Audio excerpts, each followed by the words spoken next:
மக்களுக்கு நல்லது பண்றதுக்கு அரசியலுக்கு வாங்கடா, கொள்ளை அடிக்கிறது கொலை பண்றதுக்கு கூட அரசியலுக்கு. 39 எம்பிக்கள் ராஜினாமா செய்ய வேண்டும் என்று தமிழ் வெற்றி கழகத்தில் இருக்கக்கூடியவர்கள் சொல்லுகிறார்கள். காரணம் என்ன என்று கேட்டால், இந்த இன்னும் 2-3 மாசம் 6 மாசத்துக்குள்ள அந்த 39 பார்லிமெண்ட் எலெக்ஷன் வந்ததுன்னா தாவேகா ஜெயிச்சிடும் நல்லா. இப்ப பாருங்க, அந்த 39 எம்பிக்களும் எப்படிங்க தாவேகா முன்னாடி போய் நிற்பாங்க? மத்திய அரசாங்கத்தை பொறுத்த மட்டில் தமிழகத்திற்கு விஜய்க்கு நான் அனைத்து உதவிகளையும் செய்கிறேன் என்று நேற்று நரேந்திர மோடி அறைகோல் விட்டுவிட்டார். மத்திய பாஜக அலுவலகத்தில் பேசும் பொழுது நான் விஜய்க்கு ஆதரவு தருவேன்னு சொல்லிட்டாங்க. இப்ப விஜய்க்கு ஒரு இன்விடேஷன் நரேந்திர மோடியை கொடுத்துட்டாரு. மத்திய அரசாங்கத்துடைய கை நீட், அதாவது ஒப்பந்தம் இல்லாமல் இவங்களுக்கெல்லாம் கடன் வாங்க முடியாது. தமிழகத்தில் அரசு பணம் கஜானா காலி. அதை விஜய்க்கு சொல்லிவிட்டார்கள். நேற்று சீஃப் செக்ரட்டரி, ஃபைனான்ஸ் செக்ரட்டரி விஜய்க்கு சொல்லிட்டாங்க. விஜய் கூட இருக்கக்கூடிய ஒரு இன்கம் டேக்ஸ் ஆபீசர் அருள்ராஜ் இருக்காரு, அவருக்கு எல்லாமே சொல்லியிருக்காங்க, தெரியுதுங்க. ஆனா விஜய் பக்கத்தில் எதுவுமே அரசியல்வாதி ஒத்துருமே இல்லை. எப்படி தமிழ்நாட்டினுடைய பொருளாதாரத்தை மீட்டெடுப்பது என்பதெல்லாம் அவருக்கு தெரியவில்லை. 200 யூனிட் மின்சாரம் ஃப்ரீ, எது இருந்தாலும் 6 மாதம் 1 வருடத்திற்குள் அவர் தன்னுடைய செயலை நன்றாக செய்து காண்பிப்பார். கண்டிப்பாக விஜய்க்கு பொருளாதார ரீதியாக ஆலோசகர்கள், நிதி அமைச்சர் யார் வருகிறார் என்று தெரியவில்லை, விவசாய அமைச்சர் யார் வரா தெரியவில்லை, ஹோம் மினிஸ்டர் யார் வச்சுக்க போறாங்கன்னு தெரியல. இதெல்லாம் வெயிட் பண்ணி பார்த்தா தான் தெரியும். அதை தவிர இந்த அண்ணா பல்கலைக்கழகத்துக்கு இந்த சாரை அவுத்து விட்டுறாங்க பாருங்க, இந்த 1 நாள்ல. அதை தவிர விசாரணை கமிஷன் போட போறாரு விஜய் வந்தோடனே, திமுக ஊழல் விசாரணை கமிஷன். அப்ப என்ன பண்ணுவாங்க, ஒரு ரிட்டையர்ட் கோர்ட் ஜட்ஜ். அப்ப நீட்டை பத்தி பேசி ஆகணும் விஜய். இதுக்கெல்லாம் ஒரு காரணம் வச்சுருந்தா அவர் எப்படி அணுகுமுறை பண்ண. ஏன்னா புது ஒரு மாடல் வந்துருச்சுங்க தமிழ்நாட்டில். I don't think so. DMK அமைச்சர்கள் மீது போவாங்களே தவிர அதிமுக அமைச்சர்கள் இப்போ எஃப்ஐஆர் போட சொல்லுவார் நிச்சயம். நேருக்கு தான் ஆபத்து. முதல்ல 5 திமுக எம்பிக்கள் மந்திரிகள் மீது விஜய் கேஸ் போடுவார். 1 வாரத்திற்குள்ளாக டைரக்டர் ஜெனரல் ஆஃப் போலீஸ்க்கு ஆர்டர் பண்ணுவார். முடிஞ்சு போச்சு கதை. கைதாயிடுவார் கே நேரு.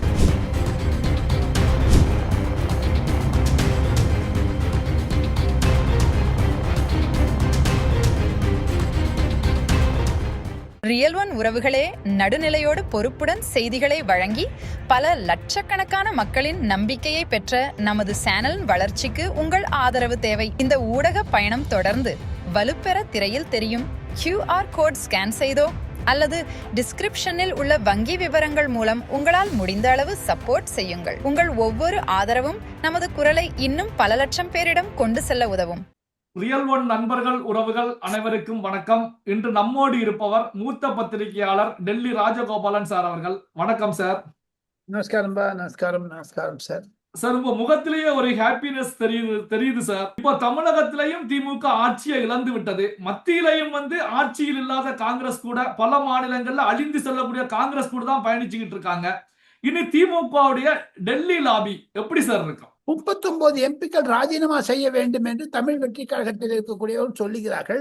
காரணம் என்ன என்று கேட்டால், இந்த இன்னும் 2-3 மாசம் 6 மாசத்துக்குள்ள அந்த 39 பார்லிமெண்ட் எலெக்ஷன் வந்ததுன்னா தாவேகா ஜெயிச்சிடும் நல்லா. இப்ப பாருங்க, அந்த 39 எம்பிக்களும் எப்படிங்க தாவேகா முன்னாடி போய் நிற்பாங்க? எல்லாமே திமுக எம்பிக்கள், காங்கிரஸ் எம்பிக்கள். அவங்க எல்லாம் போய் என்னன்னு கேட்பாங்க? இது இப்போ தாவேகா காங்கிரஸ் ராகுல் காந்தி சொல்லி பண்ணிட்டா கூட தாவேகா நினைக்கிறது ராகுல் காந்தி வச்சா வட இந்தியாவில் காங்கிரஸ் சரியில்லையே, ஏன் திமுக ராகுல் காந்தியோட இருக்குது, அதை தவிர பாஜகவோட இருக்கிறாங்க திமுகன்னு சொல்லி நம்ம சொல்லி விட்டுட்டுமே தவிர, திருப்பி ராகுல் காந்தி எடுத்திருந்தா நல்லா இருக்குமான்னு விஜய் கூட கேள்விப்படுறாரு, சந்தேகப்படுறாரு. ஏன்னா எதிர்கால காங்கிரஸுக்கு ஓட்டு 5 சீட் தான் வந்திருக்கு 27ல. இப்போ விஜயோட சேர்ந்துருந்தாங்கன்னா 75 கொடுத்து 50 வந்திருக்கும். அதெல்லாம் யோசிச்சு பார்க்கணும். இப்போ இனிமேல் கொடுக்க மாட்டாரு. ராகுல் காந்தியோட போனா நல்லதா, கோவாட்ட நல்லதா. இந்த தொங்கு சபை வந்ததுனால இந்த பிரச்சனை வந்ததுங்க. இதனால 2 அடிங்க. மாநிலத்தில் சுயாட்சி என்பது மாநிலத்தில் கூட்டாட்சி ஆயிடுச்சு. இனிமேல் அந்த வம்பெல்லாம் பண்ண முடியாது. திராவிட 2 அடிபட்டுருச்சுங்க திமுகக்கு.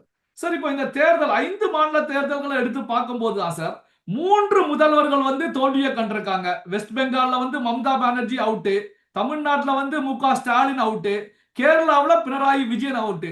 இப்போ தேர்தலை பொறுத்த வரைக்கும் முதல்வர்கள் தோற்பது ரேரா நடக்கக்கூடிய நிகழ்வு தான்.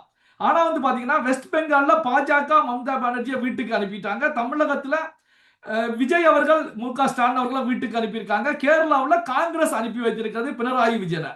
இது எதை சார் காட்டுகிறது? இந்தியாவில் சுதந்திரம் அழகாக வந்து விட்டது.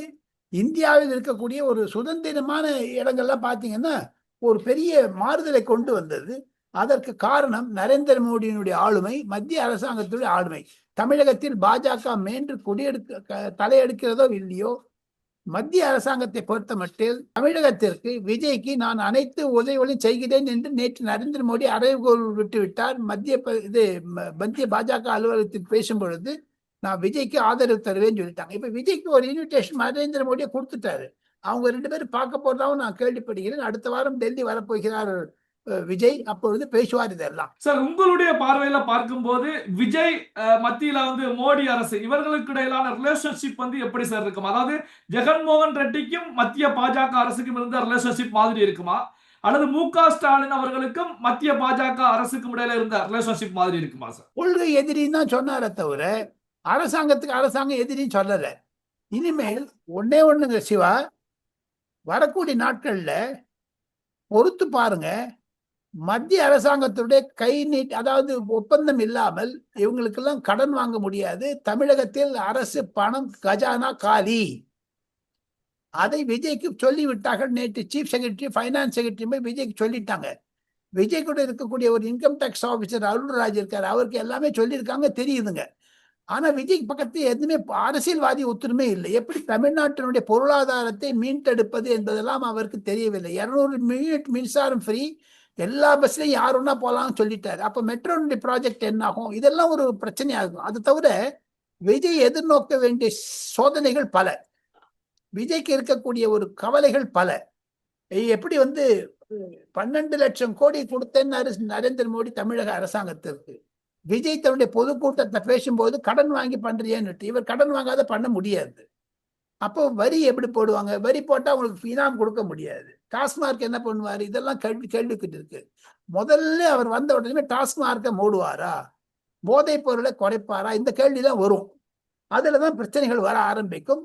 எது இருந்தாலும் 6 மாதம் 1 வருடத்திற்குள் அவர் தன்னுடைய செயலை நன்றாக செய்து காண்பிப்பார்.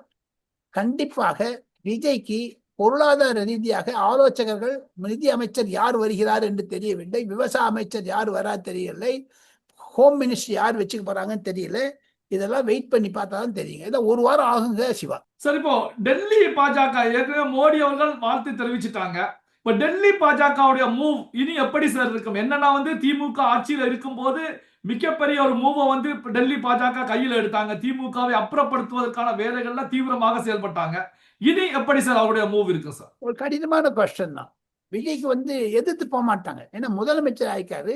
அதுல கிறிஸ்டியன் ஹிந்து மாதிரி ஒரு ஆண்கள் வந்துடும். கிறிஸ்தவர்கள் தான் அதிகமான இவருக்கு ஓட்டு போட்டுக்காங்கிற ஒரு பிரச்சனை வரதுனால அவருக்கு இந்துக்கள் ஆதரவாக தான் விஜய் வந்திருக்காங்க. கிறிஸ்டியன் ஆதரவு இருந்தா கூட 80% இந்துக்கள் ஓட்டு போட்டுட்டாங்களே. திராவிடம் மாடல் வாண்டாங்கிறவங்க தான் ஓட்டு போட்டுருக்காங்க. ஸோ அதனால திமுகவிற்கு எதிராக இருந்தால் அது பாஜகவிற்கு நண்பனாகத்தான் ஆவார். போக போக பார்க்கணுங்க. சரி, இப்போ இந்த இண்டி கூட்டணியை பொறுத்த வரைக்கும் காங்கிரஸ் கட்சியை வெளியேற்றலாமா, வேறு ஒரு தலைவர் மூலமாக இண்டி கூட்டணியை கட்டமைக்கலாமா அப்படிங்கிற யோசனைகள் இருப்பதாக செய்திகள் வெளியாகிட்டே இருந்தது. தமிழ்நாட்டில் திமுக தோல்வி கண்டிருக்கக்கூடிய நிகழ்வு, இண்டி கூட்டணி திமுக எப்படி சார் இருக்கும் இனி வரக்கூடிய நாட்கள்ல? உடஞ்சு போயிடுச்சுங்களே.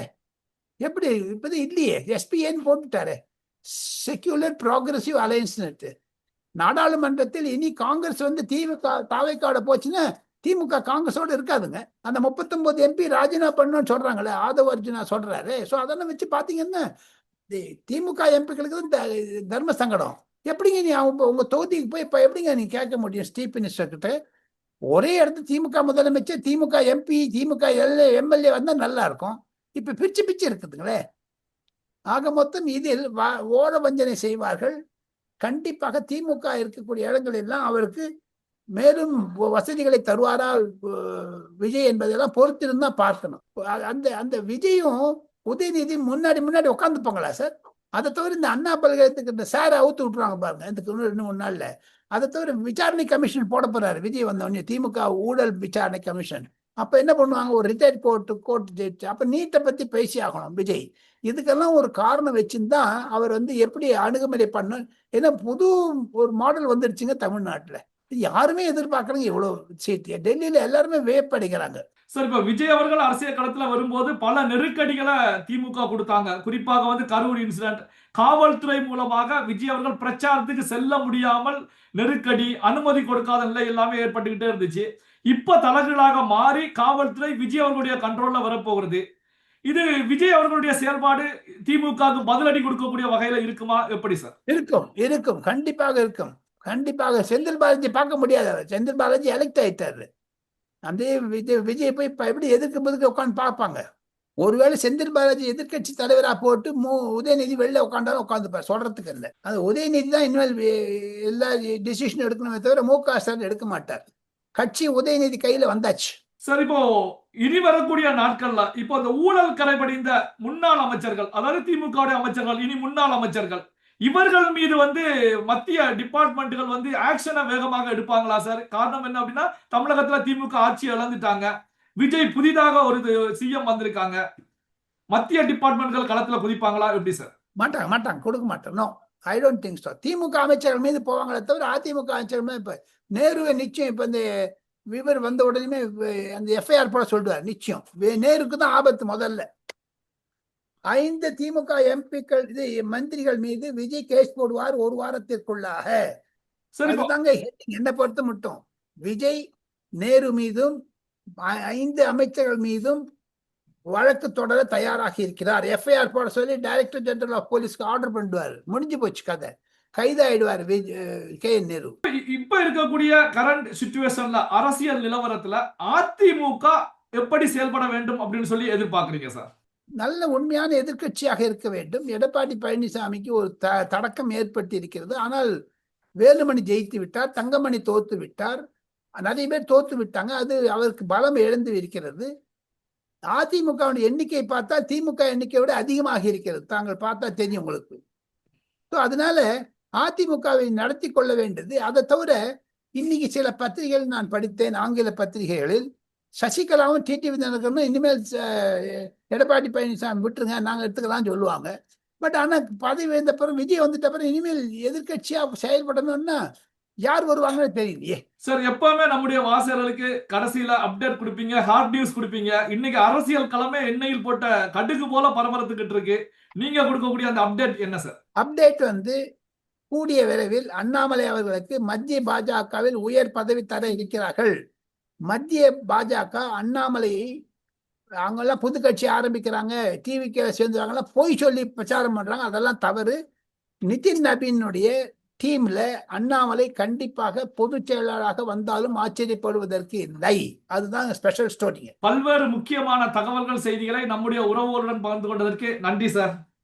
தேங்க்யூ, நமஸ்தே. உங்கள் பிசினஸ் இன்னும் அதிக மக்களை சென்றடைய வேண்டுமா? இன்றைய டிஜிட்டல் உலகில் சரியான ப்ரமோஷன் தான் வெற்றியின் முதல் படி. தமிழகம் முழுவதும் பல லட்சக்கணக்கான பார்வையாளர்களை தினமும் சென்றடையும் ரியல் ஒன் யூடியூப் சேனல்களில் உங்கள் பிசினஸ் இனி எல்லோரும் அறியட்டும். குறைந்த செலவில் அதிக ரீச். உங்கள் பிராண்டுக்கு நம்பிக்கையும் வளர்ச்சியும் சேர்க்க இன்றே எங்களை தொடர்பு கொள்ளுங்கள். 9280087164.